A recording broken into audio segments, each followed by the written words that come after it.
আসসালামু আলাইকুম। আপনারা সব কেমন আছেন? আশা করছি যে যেখান থেকে ভিডিওটা দেখছেন সকলেই ভালো আছেন। মিশুর হেসেলে আপনাদের সবাইকে ওয়েলকাম। আজকে আমি আবারও একটা রেসিপি নিয়ে এসেছি। আজকে আমি করে দেখাবো তেলাপিয়া মাছের আলু দিয়ে ঝোল। এবার আমি তাওয়াতে তেল চাপিয়েছি, তেলটা আমার গরম হয়ে গেছে। এবার আমি আলুগুলো ভেজে নিচ্ছি নুন হলুদ দিয়ে।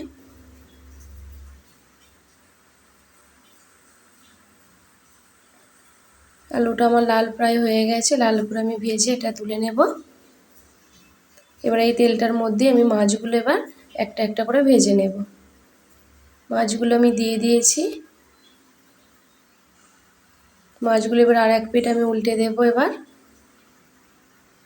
দেখতেই পাচ্ছেন মাছগুলো আমি উল্টে দিয়েছি। এবার মাছগুলো আমি লাল করে ভেজে তুলে রেখে দেব।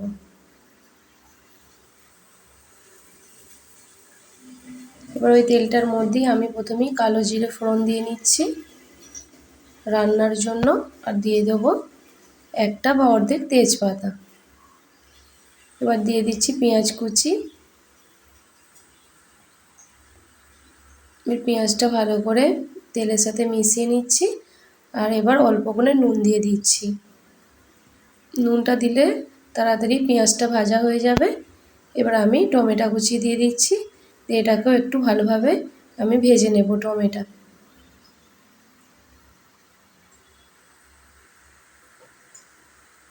এটা আমি এখানে দিয়ে দেব আদা বাটা।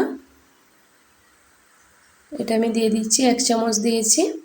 এবার দিয়ে দিলাম হলুদ গুঁড়ো, দিয়ে দেব জিরের গুঁড়ো, এবার দেব লঙ্কার গুঁড়ো। সব 1 চামচ করে দিচ্ছি আমি। আপনাদের যেমন হবে পরিমাণটা মশলার বাড়িয়ে নেবেন, ঝাল বেশি খেলে তেমন দেবেন। এবার আমি দিয়ে দিচ্ছি কাশ্মীরি লঙ্কার গুঁড়ো, দিয়ে সব কিছু ভালোভাবে মিশিয়ে নেব। মশলাটা যাতে পুড়ে না যায় তার জন্য আমি একটুখানি জল দিয়ে দিলাম।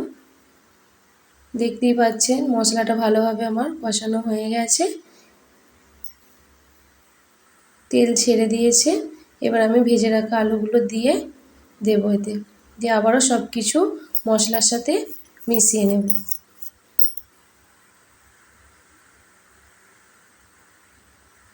এবার আলুটা আর পেঁয়াজটা ভালোভাবে সিদ্ধ হওয়ার জন্য আমি এখানে জল দিয়ে কিছুক্ষণের জন্য ঢেকে রেখে দেব।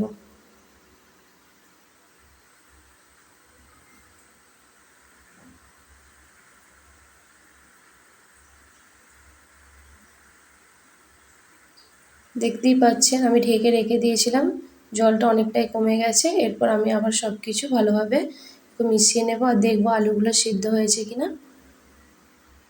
দেখতেই পাচ্ছেন আলু কিন্তু একদম সিদ্ধ হয়ে গেছে।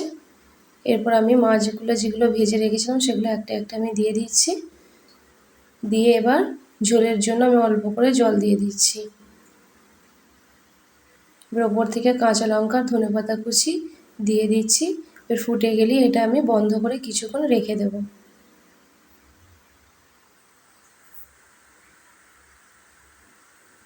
দেখতেই পাচ্ছেন ঝোলটা একেবারেই ফুটে গেছে।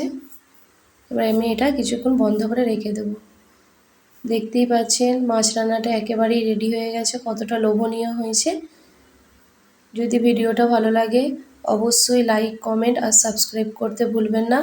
আপনাদের লাইক কমেন্ট আর সাবস্ক্রাইবের জন্য আমি নিত্য নতুন ভিডিও দিতে আরও উৎসাহিত হব। আল্লাহ হাফেজ।